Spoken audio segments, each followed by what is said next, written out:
Adam Cavalier alongside Carson-Newman head men's basketball coach Chuck Benson. Chuck, a well-played game for the majority, an entertaining game for the majority, but a couple of crucial mistakes late. What ended up proving to be the difference in favor of Newberry? What did you see from your team in this helter-skelter early start of the season? This is our third game, first home game. We had a unfortunate opening on the road in conference with no sort of legit prep and played really bad. We turned around, went on the road and played really, really well, controlled our controllables at a very high level, and got a great road win at Wingate. We come home, we're excited to play, and I felt like today's performance was somewhere sort of in the middle, and actually sort of leaning a little bit towards the positive side. Okay, this wasn't a horrific kind of performance. This was, like you said, a very, very highly fought game, and I saw some things that I liked. I saw some things that we need to definitely improve on. But as hungry as we were, Newberry was equally hungry. I mean, they had not won a game yet. They'd had one scrimmage before the season started, and then went on the road and got beat, and then came here and won on the road. So they were hungry. We were hungry. From a fan's perspective, I think it was an enjoyable game. It came down to really the last. I was tied up 38 at the half. We come down to the last possession or so, and they got the stop. We didn't make a shot. So there's some good things. There's some good things I saw. T.J. Brown, 25 points for the Wolves. The bulk of that came in the first half. What did you do to slow him down after halftime? Well, he's a capable scorer, and we knew that between Brown, between Marcus Ford, and between McCullum, that's their big three, and all of them are proven sack level players.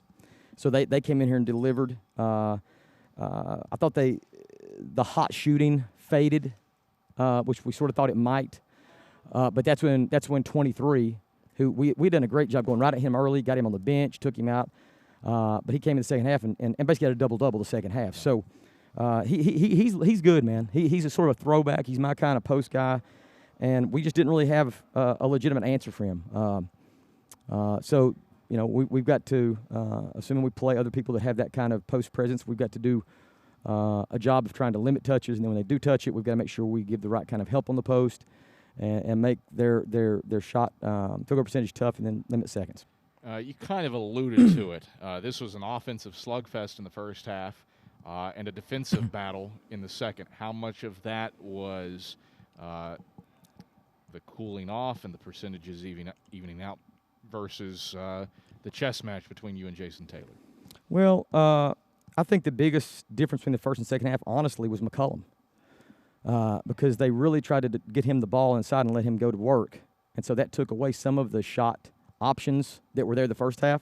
And I literally told the team that at halftime. I thought that could happen. I think the bigger concern was that we offensively really struggled. I mean, E.J. Bush, got an injury, a hamstring injury. And where he started out, I mean, he was solely responsible for getting McCollum on the bench. Yeah. He gets a hamstring injury and really can't. I mean, you saw he was in, he was out. He really couldn't get in any kind of flow the second half.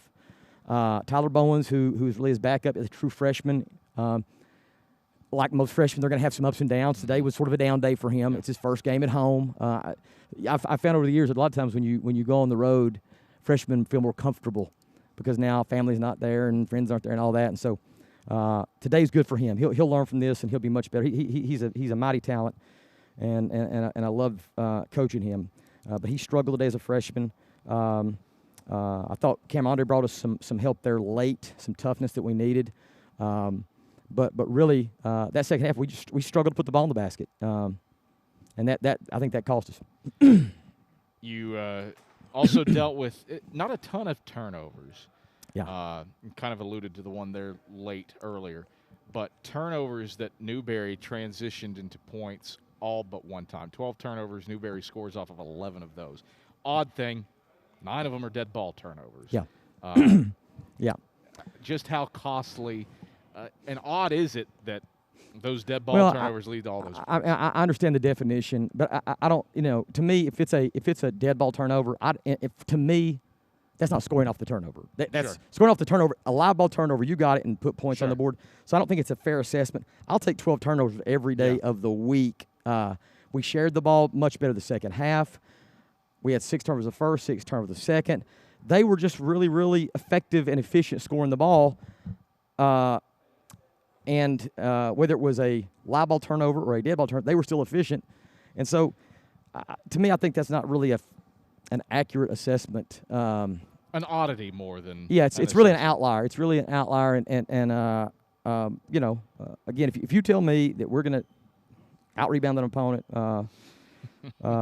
keep the ball 12 turnovers to 15 assists, we shot 49% from the field, 42 from the three. We could have made more free throws. Obviously, that's a struggle for us, and I'm not understanding why, because we've shot the ball very well in practice and in preseason. But we'll get comfortable there. I thought tonight's performance wins a lot of games. Sure. It wins a lot of games, but it definitely has room for improvement. And assuming we stay healthy and COVID-free, we get to play, and opponents stay healthy and COVID-free, we'll have people that we can play, and we'll keep on trying to build out. I do love the fact that we have young guys, like a Rendire, like a Tyler Bowens, like a Kaleb Wallace. We got other young guys that are getting good work this year in a really weird type of season, but they're getting minutes, and that will do nothing but help us long term. Well, the weirdness we hope continues on Saturday. A non-conference game with UVA Wise added to the schedule over the weekend as you continue this early season journey, welcoming in the Cavs here on Saturday for a 2 p.m. tip. Where do you go from this one? Well, we just go back to work tomorrow, man. We go to practice. We would go get tested. Our Thursday morning testing.